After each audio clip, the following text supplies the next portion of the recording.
જગત જીતવું સહેલું છે, પણ પોતાના મનને જીતવું બહુ કઠણ છે, બહુ કઠણ છે. કારણ કે મનનો મરેલો માનવી ક્યાંય જીવતો નથી થતો, ક્યાંય જીવતો નથી થતો. માટે જગતને જીતવું હેલું છે વાલા, મનને જીતવું બહુ અઘરું છે, મનને જીતવું બહુ અઘરું છે. યુગોથી લોકો તપ કરે છે મનને જીતવા માટે, યોગ કરે છે, છતાં ઘોડા પૂરરૂપી મન કેમ જીતાતું નથી? આ એક બહુ રહસ્યમય ઘટના છે, બહુ રહસ્યમય ઘટના છે વાલા ભક્તો. માટે મનને જીતવા બહુ અઘરી વાત છે, બહુ અઘરી વાત છે. સત્સંગ તો આપણે કેટલો કરશું, યુગો પર્યત સત્સંગ કરશું, પરંતુ જ્યાં લગી મન નહીં જીતાય, અને મન નહીં જીતાય ત્યાં લગી પરમાત્માની અંદર આપણને પ્રીત નથી થવાની, નથી થવાની, નથી થવાની.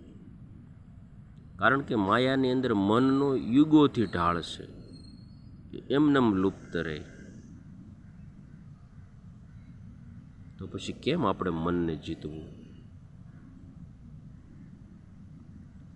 પરમાત્માની આજ્ઞારૂપી, પરમાત્માના સિદ્ધાંત રૂપી આપણે ઢાળને ઢળાવી દઈએ, ત્યારે મન જીતવાનો રસ્તો ખુલ્લો થાય. મન જીતવા માટેના હજારો ઉપાય છે, પરંતુ હજારો ઉપાયો કર્યા પછી મન કેમ જીતાતું નથી? આ બહુ મોટો પ્રશ્ન છે. માટે મનને જીતવા માટે પરમાત્માની આજ્ઞા, પરમાત્માના સિદ્ધાંત, શાસ્ત્રોનો સાર, આ બધું જ્યારે આપણે એકત્રીકરણ કરીએ ત્યારે મન જીતવાનો આપણે પ્રયાસ કરશું.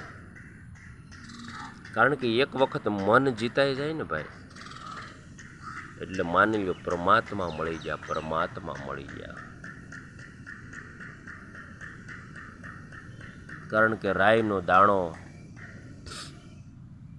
ગાય માતાના શિંગ ઉપર જેટલી ઘડી નથી રહી શકતો, એટલી ઘડી આપણું મન કોઈ પણ વસ્તુમાં સ્થિર નથી રહી શકતું, એટલું સંચળ છે. તો એ સંચળ મનને ક્યારે જીતી શકીએ? કેવી રીતે જીતી શકીએ? આ પણ એક પ્રશ્ન છે. માટે વાલા ભક્તો, આપણું મન, આપણી સ્થિરતા એ પરમાત્માની સિદ્ધાંત રૂપી દોરીની અંદર આપણે વણાઈ જાઉં એટલે મન જીતાઈ જાય.